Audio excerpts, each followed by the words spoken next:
शिवः तव तत्त्वं न जानामि ईदिशोऽसि महेश्वर यादिशोऽसि महादेव तादिशाय नमो नमः यादिशोऽसि महादेव तादिशाय नमो नमः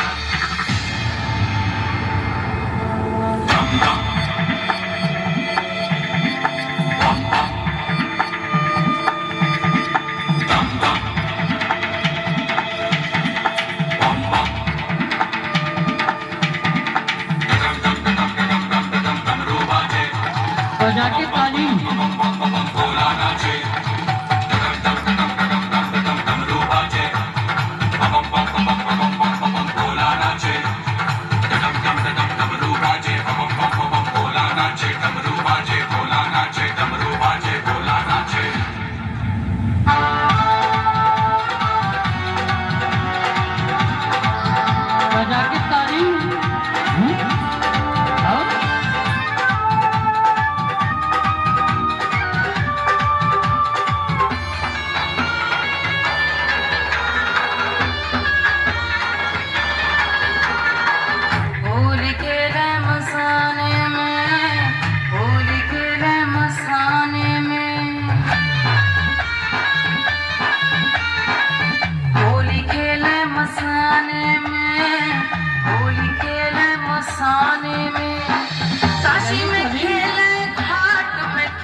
बजा के ताली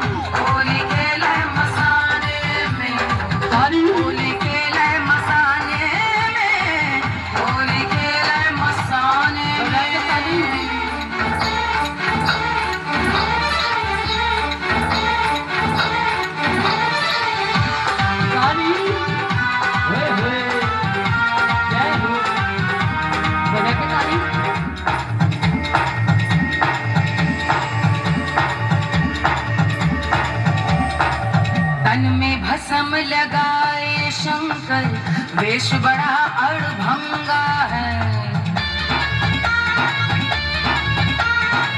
तन में भस्म लगाए शंकर वेश बड़ा अड़भंगा है माथे पर चंद्रमा विराजे जटा में सोहे गंगा रे जटा में सोहे गंगा रे खोल दिया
भंगिया पीवे भोला शंकर धतूरा तोरे खावे भंगिया पीवे भोला नाचे झूमे डम डम डम रूप जावे रे डम डम डम रूप जावे रे मसान के रात खेले होरी मसान के रात खेले होली धूम मचावे मसाने में होली खेले मसाने में विदिशो यत् सदृशि स्तुतिर्ब्रह्मादिनामपि तदवस्थनास्तवै गिरः अथामर्चः सर्वः समतिपरिणामवधिविभाजः परिकरः अवादेश स्तोत्रे हर निर्पवादः परिकरः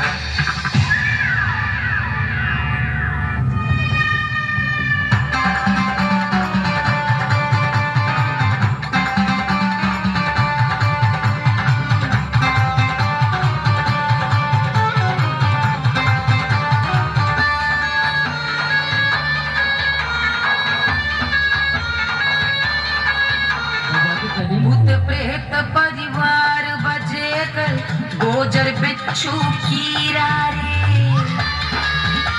भूत प्रेत परिवार बजे कर गोजर बिच्छू मन मेरा के धीरा रे गरवा में मुंड माल लपेटे बजा के ताली शंकर भगवान की मसाने में होली के मसाने में होली के मसाने में होली के मसाने में होली के मसाने में होली के मसाने में होली के मसाने में। बोलो शंकर भगवान की। झांकी अच्छी लगी तो ताली क्यों ना बजी? अगर झांकी जरासी बजाई ताली। क्यों करे ड्रामा बंगिया पी के मस्ती में कोई देखो जी क्यों करे ड्रामा बंगिया पी के मस्ती में कोई देखो जी मस्ती करता नव नंगी गा खाम खानों गिर जावे से ओ सुन गौरा बजा के ताली। सी बात कौन मेरी हंसी उड़ावे से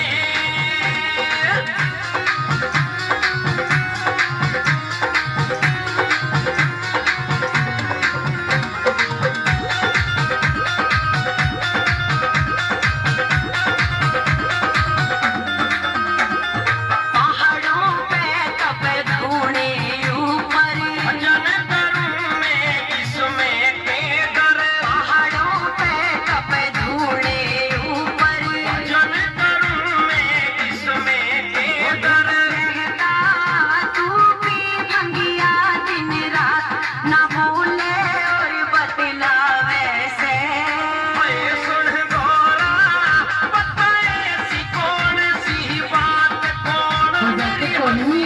उड़ावे से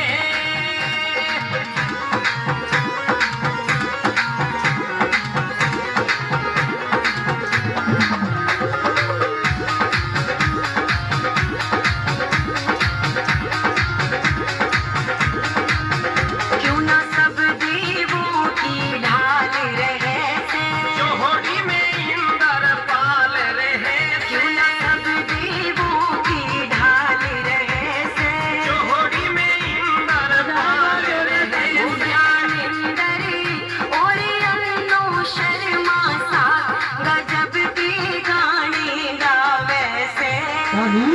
सुन गौरा बताए सी कौन सी बात कौन मेरी हंसी उड़ावे बजा के ताली।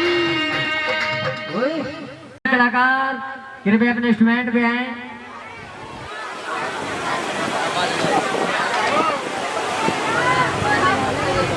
साइड से करो तिलक, साइड से। का मौका मिला है, समय कम है और काम है ज्यादा। बोलो सच्चे दरबार की, माँ के प्यार की, लक दातार की, बंसी वाले हनुमान की।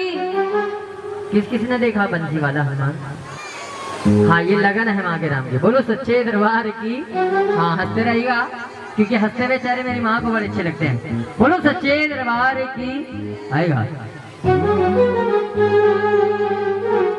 हो हो हो हो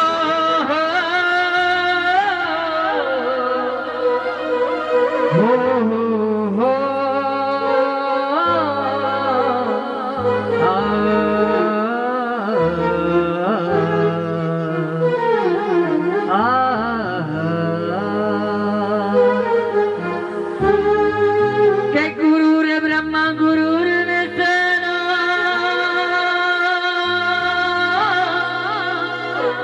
गुरुर्देव महेश्वरा गुरुर साक्षात परब्रह्म तो तस्मै श्री गुरुवे नमः। के कर्म कर दे दाती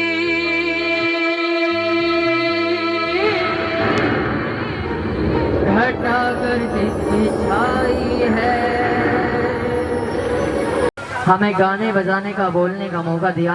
बोलो सच्चे दरबार की, बोलो शारदे मैया की।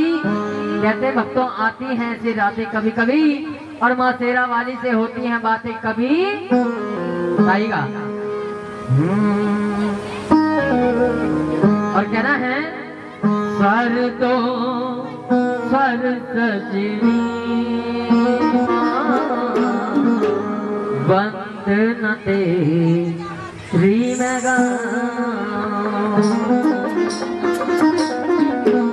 और आएगा। उठाए दोनों सीधे हाथ, बिल्कुल सीधे उठा लो दोनों सीधे हाथ, जिसे माँ ने सुंदर से हाथ दिए। अम्मा ओ शांति कहना ना मानती। उठा के दोनों सीधे हाथ और मीठी मीठी ताली बजाकर कहना है स्वर तो स्वर सजनी माँ बंद न तेरी में बंद न तेरी में मेरे कंठ में आने मिला जो कंठ में मेरे आने मिला जो बीच सभा में गाऊं कर दो कर सजनी माँ कर दो कर सजनी बंद न तेरी में गाऊं। जय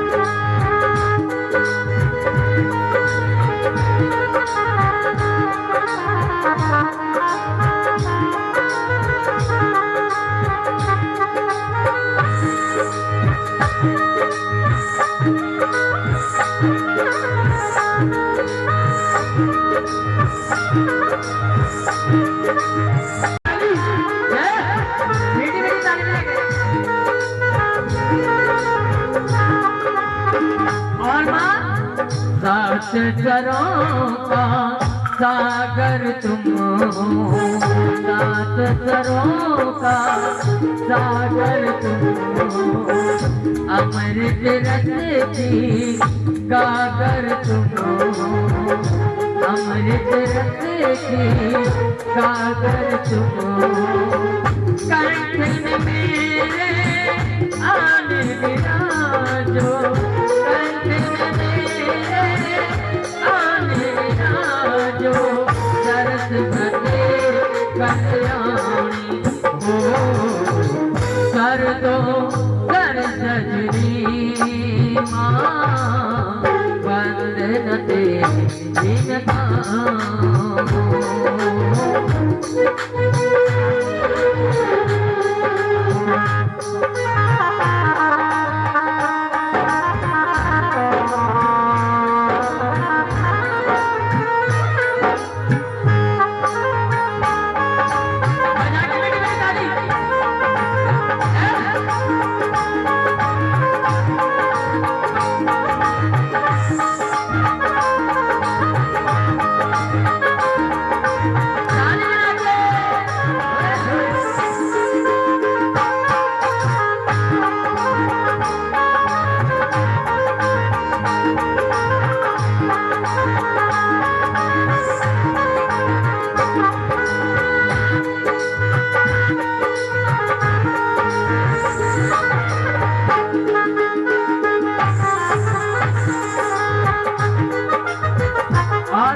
वीणा पुस्तक हर मैया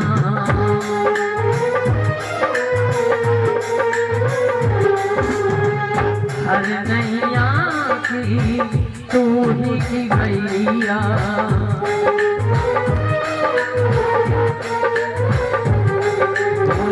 मेरा पुस्तक हर मैया हर नैया की तू ही की भैया मेरी नैया पार करो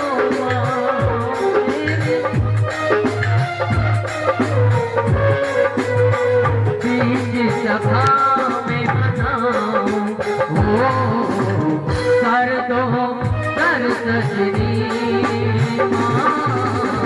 बंद न तेरी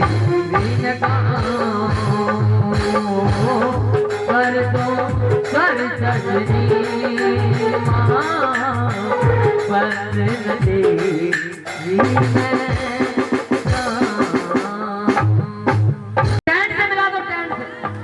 उठा लो बहन जी हाँ सीधे हाथ उठा के दोनों सीधे हाथ और बजा के ताली रेडी 1 2 3 4 ताली बजाओ ताली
मेरे सुनना कुछ गीत मेरे सुनना कुछ अपने सुना जाना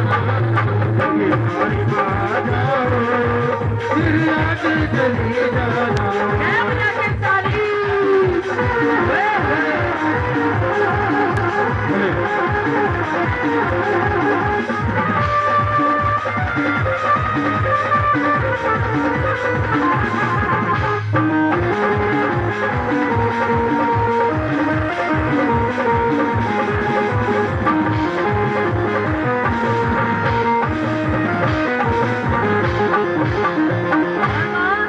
युग युग से प्यासे हैं दर्शन को निगाहें माँ युग युग से प्यासी है दर्शन को निगाहें माँ वो युग युग से प्यासे हैं दर्शन को निगाहें माँ युग युग से प्यासी है माँ तो दयाती माँ बरसा के चली बारी मारा फिर आगे चली जाना बारी जाओ मेरे आगे चली जाना बारी मारा फिर आगे चली जाना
आवाज बढ़ाओ उस्ताद, आवाज बढ़ाओ।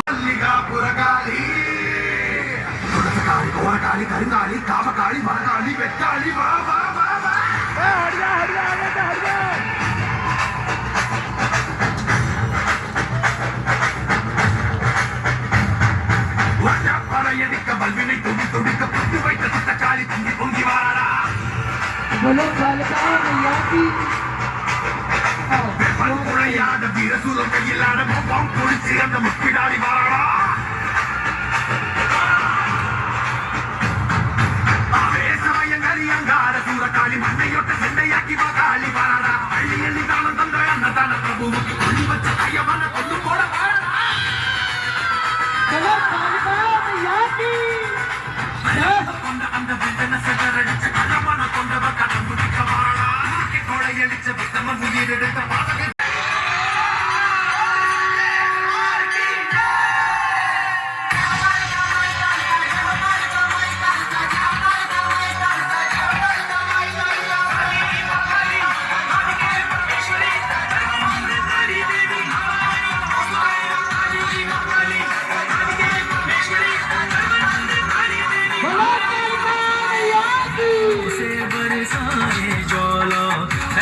भगत सिंह चले हैं। तेरे जैसे भूता की तो मैं रेल बना दूं रेल। फिर तू मेरे आगे तो एक तिनके के समान है, तिनके। बोल बोल बोल बोल बोल बोल बोल समझिए। माताड़ी झूमण लगी दरबार में, माताड़ी झूमण लगी दरबार में, संकट के मोल से बंद हो जा माताड़ी के किलकार में। है माताड़ी झूमण लगी दरबार में, माताड़ी झूमण लगी दरबार में।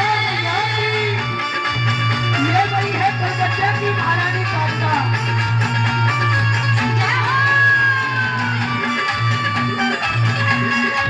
एक दुर्गा, एक काली, एक महाकाली।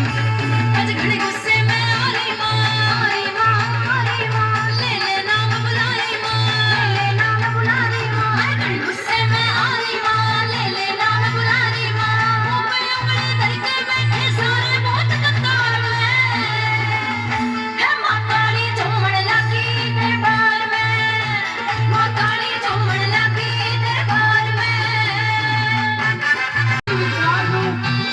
महाकालिका का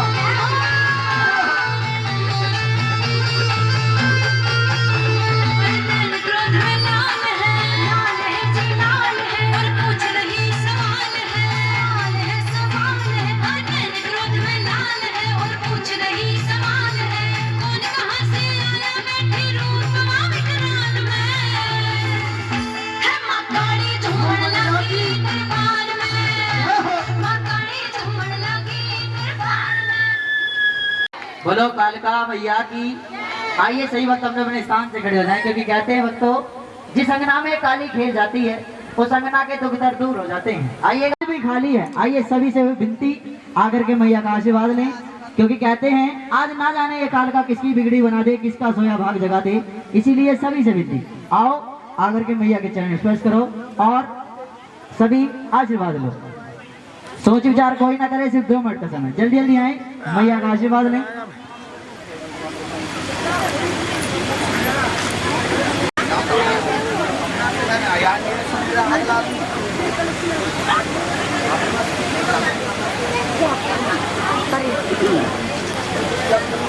एक एक करके आओ जी, एक एक करके।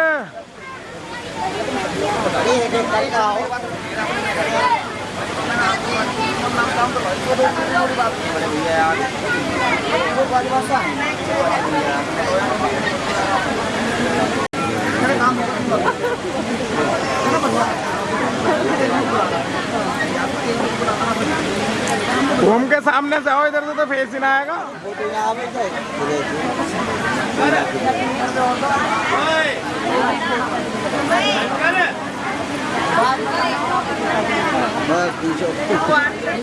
पीछे पीछे को होते रहो। हाँ होगा काम, होगा काम, होगा होगा काम, काम होगा, मजदूरी दे दो इसे।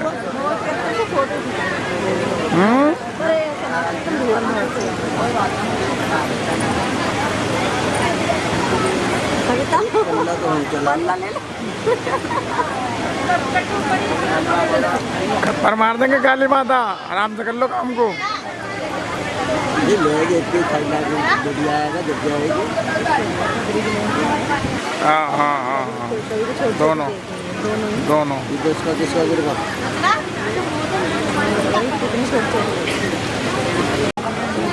सवारी ना भेजे तो हमने।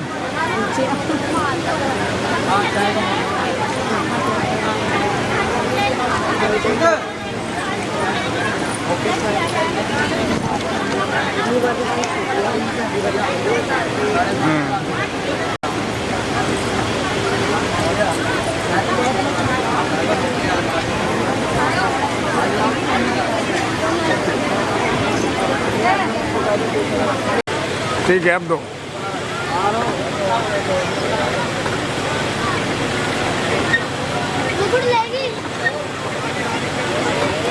लगाओ चाय का भोग लगाओ।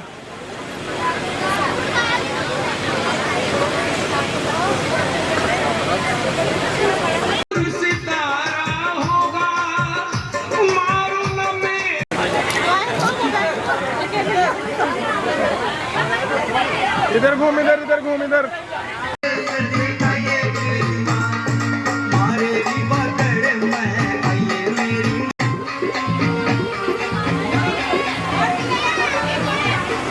जो नारियल चढ़ाने के लिए रहेगा उनसे विनती कि जल्दी से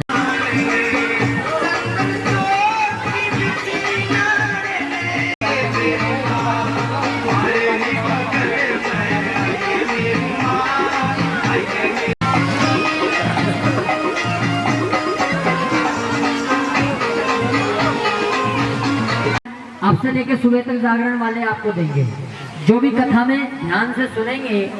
और उनकी माँ, आपने इतना धन दौलत तो मुझे दिया, लेकिन इतना धन दौलत मेरे किस काम का, जबकि उसे कोई बरतने वाला नहीं, कोई संतान नहीं। बोलो सच्चे दरबार की। कहते हैं भक्तों, जिस घर में कोई संतान ना हो वो घर शमशान के बराबर लगता है।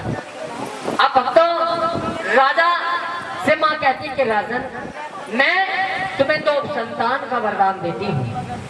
उपसंतान किसे कहते हैं जी? मैंने कहा बोला करो, जो बताएंगे तो दरबार से खजाना मिलेगा। बच्चों को और कोई बात, कथा भी तो बहुत सारी उन्हें सुन रखी है। हमें ऐसी आएंगी जो आपको नहीं पता, मैं बताऊंगा, और कुछ बातें ऐसी भी आएंगी जो मुझे नहीं पता है, आपको बताना है। बोलो सच्चे दरबार की। देखिए, संतान कहते हैं बेटों को और उपसंतान कहते हैं बेटियों को। बोलो सच्चे दरबार की। आज राजा को माँ तो उपसंतान का वरदान देती है और कहती कि राजन, जब तक सूरज चांद रहेगा ये दोनों कन्या तुम्हारे नाम को रोशन करती रहेंगी। भक्तों, इतना कहकर के मां अंतर ध्यान हो जाती हैं। राजा जैसे ही सुबह आंख खुलती है, महलों में जाते हैं, रानी से सारी बात बताते हैं और दरबार में सारे से सभी से बताते हैं। लेकिन कुछ भक्त कहते हैं कि राजा, कहीं सपने भी अपने होते हैं, लेकिन कुछ ज्ञानी लोग कहते हैं कि राजन, चाहे माँ ने सपने में क्यों ना वरदान दिया हो, वो अवश्य पूर्ण होगा। बोलो सांचे दरबार की। अब भक्तों, एक साल के बाद राजा के घर में एक कन्या, बड़ी सुंदर सी कन्या जन्म लेती है। सुबह का समय था, तारों की छांव में जन्म लेती है। राजा बड़ी धूमधाम से खुशी मनाते हैं। सभी नगरवासियों को दावत पर बुलाते हैं, पंडित जी को बुलाते हैं। पंडित जी से कहते हैं कि पंडित जी, मेरी इस बेटी का नामकरण करो, इसकी जन्म कुंडली बनाओ। पंडित जी अपनी पोथी पत्रा खोलते हैं, कहते हैं कि राजन, इस कन्या ने बड़े ही शुभ समय में जन्म लिया है, तारों की छांव में जन्म लिया है, इसलिए इसका नाम तारा रखा जाता है। बोलो सांचे दरबार की। कि राजन, जब तक सूरज चांद रहेगा ये कन्या तुम्हारे नाम को रोशन करती रहेगी। भक्तों, इतना कहकर के सभी अपने घर चले जाते हैं। धीरे धीरे दिन बीतने लगते हैं। कुछ महीनों के बाद वो कन्या घुटमन चलने लगती है और 2 साल के बाद राजा के घर में फिर एक कन्या जन्म लेती है। सुबह का समय था।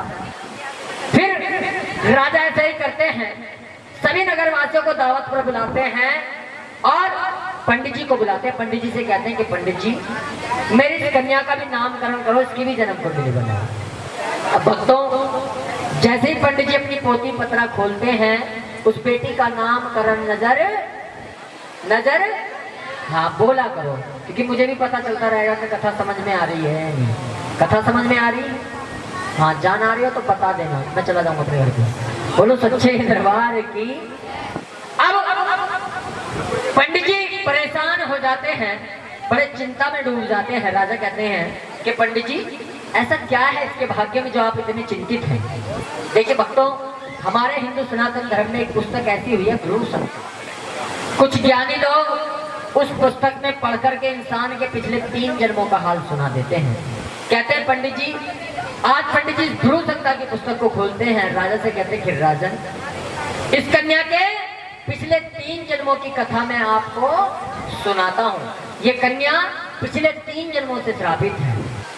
कि राजन, सबसे पहले जन्म में दोनों बहनें इंद्रलोक की अप्सराएं हुआ करती थी, इंद्र के दरबार में नृत्य करती थी। और एक दिन की बात, एकादशी का व्रत होता है, दोनों बहनें एकादशी का व्रत रखती हैं। उधर से लूपम ऋषि आ जाते हैं, कहते हैं हे नृत्यकाओ, हमें नृत्य कर दिखाओ। दोनों बहनें नृत्य करने से इनकार कर देती, कहते हैं कि हे ऋषिमुनि, आज हमारा व्रत है एकादशी का, हम आपको नृत्य कर नहीं दिखा सकते। लूपम ऋषि क्रोधित हो जाते हैं, कहते हैं कि हे नृत्यकाओं, जिस रूप पे तुम्हें इतना घमंड है, जाओ मैं तुम्हें श्राप देता हूँ, तुम्हारा अगला जन्म मृत्यु लोक में होगा। बोलो सच्चे दरबार की। मृत्यु लोक किसे कहते हैं? किसे कहते हैं? खड़े हो, आ जाओ। शर्माने क्यों? आ जाओ, खड़े हो जाओ। भैया खजाना दो इन्हें दरबार से। हाँ तो खड़ी हो जाओ, शर्मा क्यों नहीं हो? आ जाओ, जल्दी आओ। हाँ सिक्का दो भैया, एक फूल दो, मट्टी बांध के मार के दो। बड़ी बहन कहती है, बैठ जाओ इधर आके, तुम बैठ जाओ। हाँ बैठो। बड़ी बहन कहती है छोटी बहन से कि बहन बाजार जाओ। नाम का कसाई मछली के पकोड़े चल रहा था, उसके पास जाके कहती भैया इसमें कोई अंत तो नहीं है? वो कलवा नाम का कसाई कहता है नहीं भैया इसमें कोई अन्न नहीं है।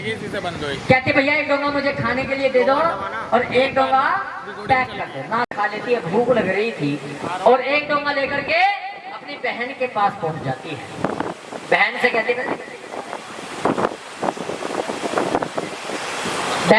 है कि बहन मैंने तो अपना व्रत खोल लिया, आप ये लो, आप भी अपना व्रत खोल लो। भक्तों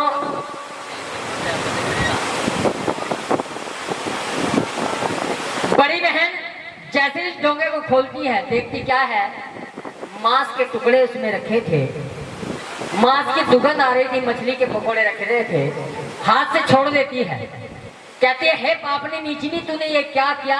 हमारे हिंदू सनातन धर्म में एकादशी के दिन चावल भी खाना पाप माना जाता है, चावलों को भी मांस के बराबर माना जाता है, और तूने तो मांस का सेवन किया है। जा मैं तुझे श्राप देती हूँ, तू अगले जन्म में मांस ही खाएगी। और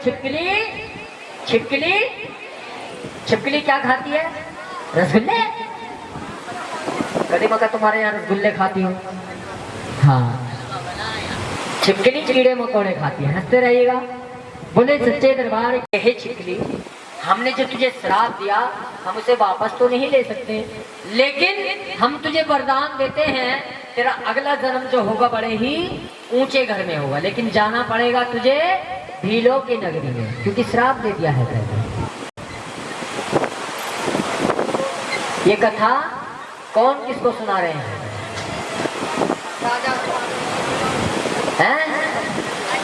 बोलो सच्चे दरबार की। आ जाओ खड़े होकर। मैंने कहा ध्यान से सुनना। हाँ, जो भी बताएगा उसे दरबार से खजाना मिलेगा। ये कथा पंडित जी राजा को सुना रहे थे, इस बेटी के पिछले 3 जन्मों की कथा। अब पंडित जी तो कैसे परेशान है भाई? अबे काले क्या चाहिए बताए? यहाँ को आ, क्या चाहिए? ले पर बैठ जा। हाय मजा पर खा के कहते हैं कि राजन मैंने इन बेटियों के पिछले 3 जन्मों की कथा आपको सुनाई। अगर ये कन्या आपके राज्य में रही तो आपके राज्य का नाश हो जाएगा। इस कन्या को या तो मरवा दो या अपने से दूर करवा दो। अब राजा कहते हैं कि पंडित जी कोई ऐसी युवती बताओ जो कि ये कन्या भी मुझसे दूर हो जाए और इसका पाप भी मुझे ना लगे। भक्तों पंडित जी कहते हैं कि राजन एक काठ का बक्सा मंगवाओ, उसमें हीरे मोती जड़वाओ और उस कन्या को इसमें लिटा करके जल प्रवाह कर दो। जो व्यक्ति बेटी को निकालेगा उसका लालन पालन विवाह उस धन से हो जाएगा और तुम्हें इसका पाप नहीं लगेगा। बोलो सच्चे दरबार की। भक्तों राजा ऐसे ही करते हैं, एक काठ का बक्सा मंगा करके उसमें हीरे मोती जड़वा करके उस कन्या को उसमें लिटा देते हैं।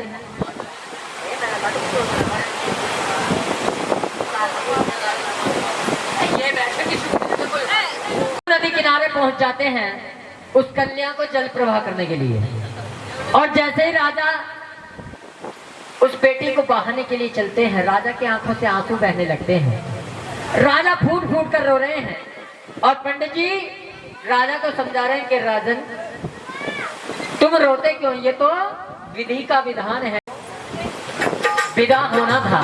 और पंडित जी कैसे कह रहे हैं राजा से, ओ तेरे नैना क्यों भर आए राजा जी, तेरे नैना क्यों भर आए, ओ तेरे नैना क्या कहा भैया, तेरे नैना क्यों भर आए। कि राजा तुम रोते क्यों? ये तो विधि का विधान है,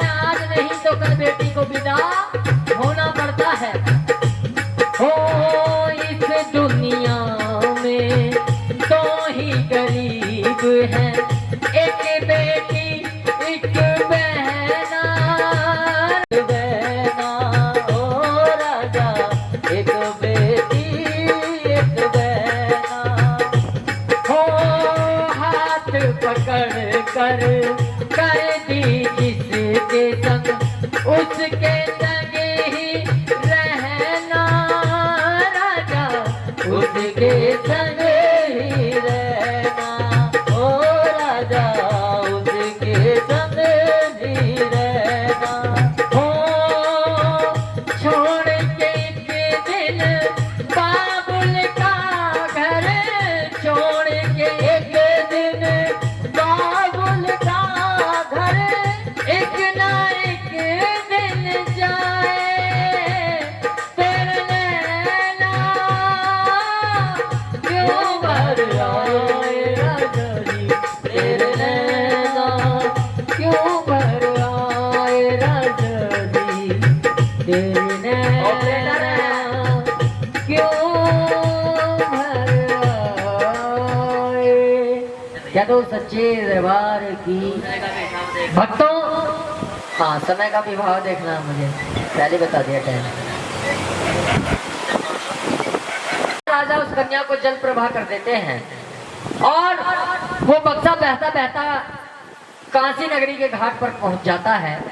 सुबह का समय था। एक पंडित जी ब्राह्मण स्नान के लिए उस नदी के किनारे आया करते थे। जैसे ही पंडित जी इस बक्से को देखते हैं, मन में लालच आ जाता है कि कोई बक्सा बहता जा रहा है, इसमें हीरे मोती चमक रहे थे।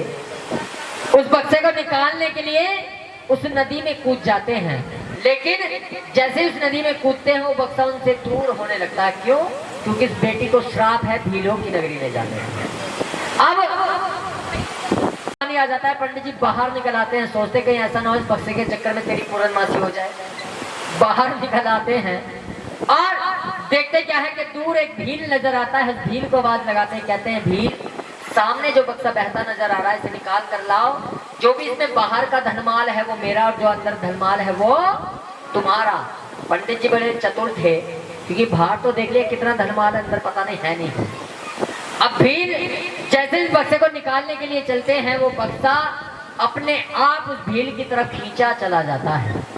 वो भील उस बक्से को निकाल करके बाहर ले आते हैं और जैसे इस बक्से को खोलते हैं तो देखते क्या है, इसमें सांवले से कलर की कन्या अपने दाहिने हाथ का अंगूठा चूस रही थी। बोलो सच्चे दरबार की। अब भील पंडित जी इस कन्या को लेकर के उस भील को दे देते हैं और वो बक्सा लेकर के अपने घर चले जाते हैं। अब भील भी बड़े प्रसन्न होते हैं। क्यों? क्योंकि उनके कोई घर में कोई संतान नहीं। भील उस कन्या को लेकर के अपने घर आ जाते हैं। भीलनी को आवाज लगाते हैं। जैसे ही भीलनी दौड़ी दौड़ी आती है, भीलनी की गोदी में उस कन्या को लिटा देते हैं।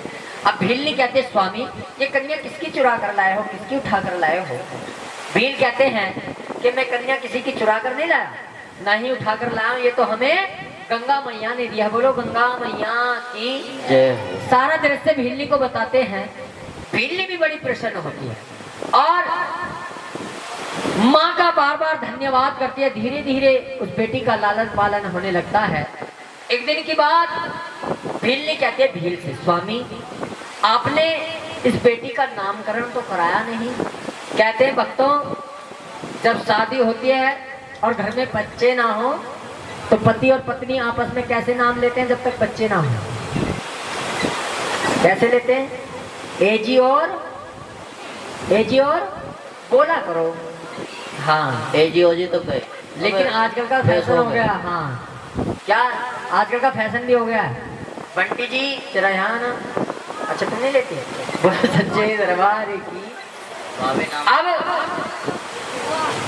और जब घर में बच्चे हो जाएं तो चिंटू की मम्मी और चिंटू के, हाँ कौन सो रहा मुझे बताओ, है मेरे दोहरे जुगाड़।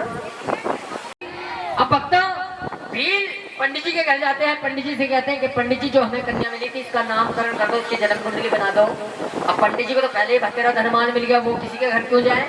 पंडित जी कहने लगे कि भील तू मुझे यही दक्षिणा दे दे, मैं तेरी बेटी का नामकरण यहीं से कर दूंगा। ना जाने कौन सा गणित है उंगलियों में, गिनती गिनते कहते कि भील, जब वो कन्या हमें मिली तो किसके अंदर थी? बक्से के अंदर थी, पेटी के अंदर थी। उस पे क्या जड़ा था? हीरे मोती जड़े थे और वो कैसे चमक रहे थे? मणि की तरह चमक रहे थे। वो पेटी कभी चलती थी तो कभी रुकती थी, इसलिए उसका नाम पड़ता है रुक रुक। बोलो सांचे दरबार की। अब तो भील अपने घर आते हैं, भीलनी से कहते हैं कि हमारी बेटी का नाम रुक्मणी निकला है। प्यार से दोनों रुक को भी कहने लगते हैं। वो कन्या बड़ी होने लगती है, इसलिए रख दो।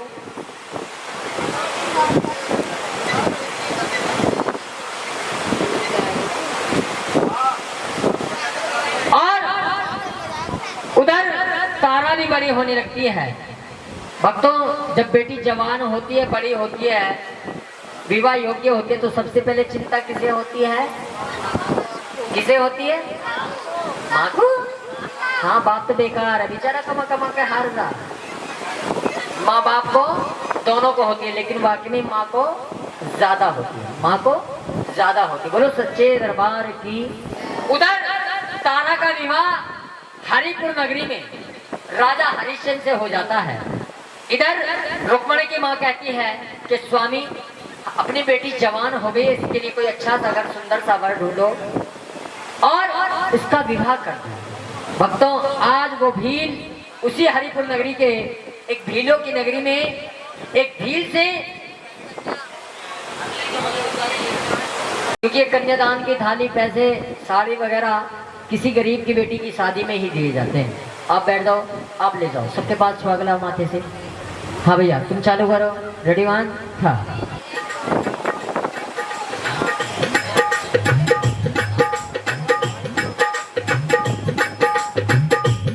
आएगा, मीठी मीठी ताली बजाएं सभी, और सभी को बोलना है, हो कर दो कन्यादान, कर दो कन्यादान, ज्यादा खुश रहेगी राजा तेरी संतान। कर दो कन्यादान, कर दो कन्यादान, ज्यादा खुश रहेगी राजा तेरी संतान। ओ सब दानों में दान बड़ा है, कन्यादान तो सबसे बड़ा है। सब दानों में दान बड़ा है, कन्यादान तो सबसे बड़ा है। देंगी दुआएं राजा तुमको हमेशा, देगी दुआएं तुमको राजा हमेशा, हो करके अनजान कर दो कन्यादान। दरवाजे से खड़ा हुआ फूट फूट कर रो रहा है। कहते हैं भक्तों, जब बेटी विदा होती है ना, तो आपका पड़ोसी चाहे कितना लड़ता झगड़ता हो, और जब बेटी विदा होने लगती है ना, तब वो भी रोने लगता है आकर के। और वो बेटी फूट फूट कर रो रही है, माँ से कह रही है क्या? मुझे माँ से गिला मिला ये सिला, मुझे माँ से गिला मिला ये सिला। हो बेटियाँ क्यों पराई हैं, बेटियाँ क्यों पराई हैं मेरी माँ, बेटियाँ क्यों पराई हैं। हो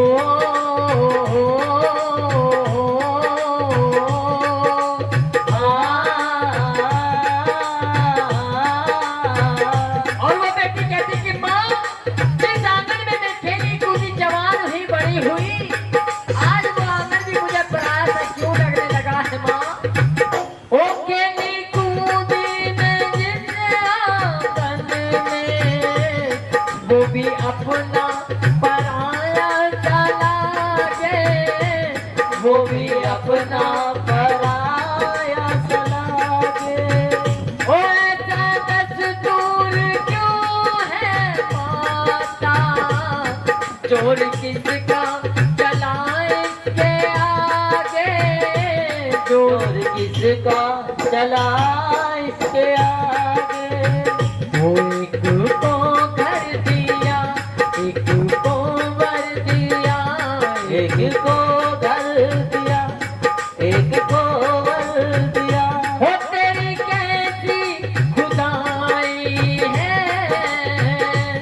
बेटियां क्यों पराई हैं मेरी माँ, बेटियां क्यों पराई हैं।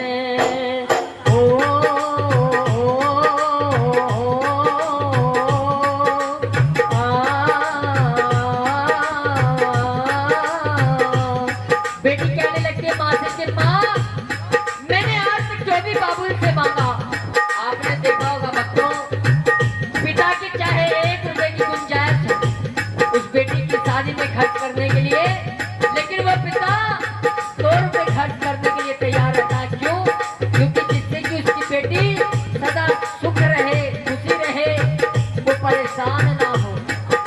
और वो बेटी कहने लगती है बाबुल, जो भी मांगा मैंने बाबुल से, दिया हंस के मुझे बाबुल ने, दिया हंस।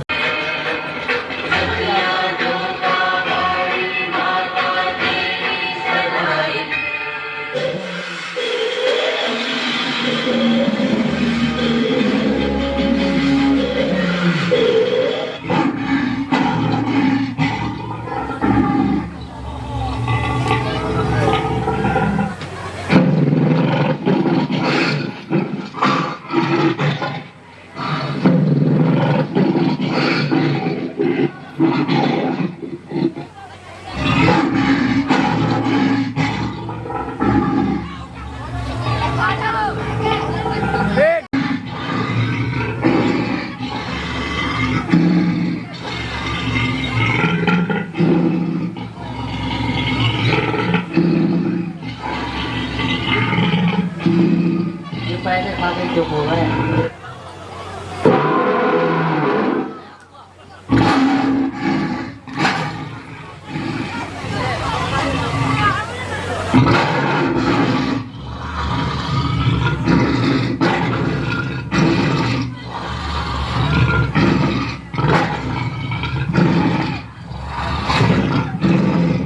भूल गया इंसान क्यों,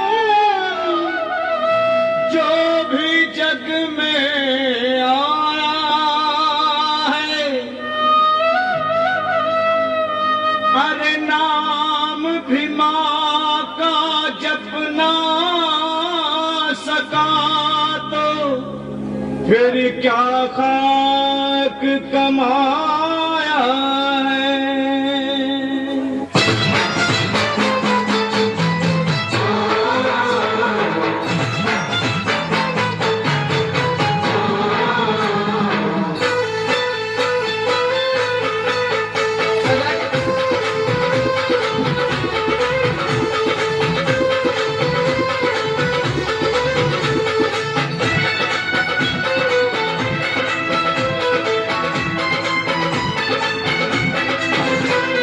शेर पे सवार होके आजा मेरी दातिये, शेर पे सवार होके आजा मेरी दातिये, शेर पे सवार होके आजा मेरी दातिये, शेर पे सवार होके आजा मेरी दातिये।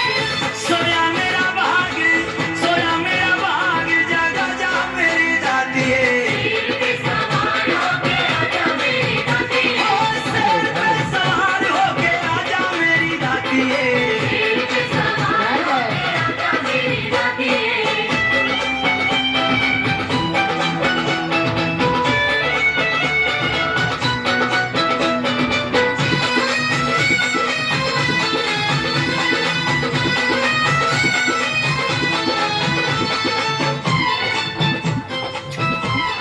आइए सुबह की बस एक चुटकी बराबर भोग लगाओ भैया। सिंदूर वाला बर्फी न जाए मुंह में, सिंदूर वाली बर्फी न जाए मुंह में, ध्यान से हाथ वाले मुझे तो सिंदूर मुंह में न जाए।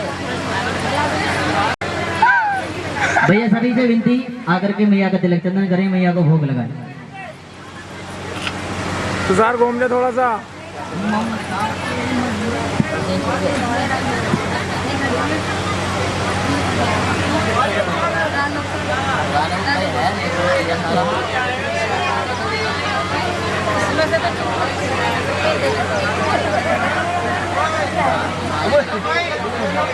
भाई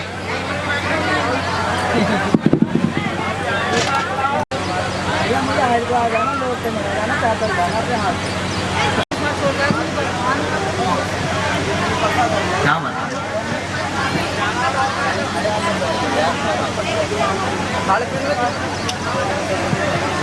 भैया जल्दी आए, सभी से विनती वो लगा दिया, वो अपने स्थान पर बैठ जाए। हाँ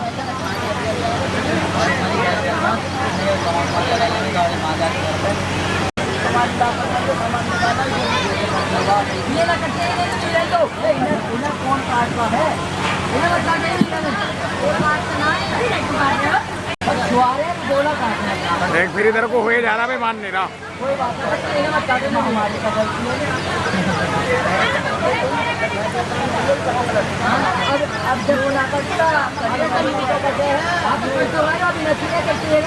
तैयार होगा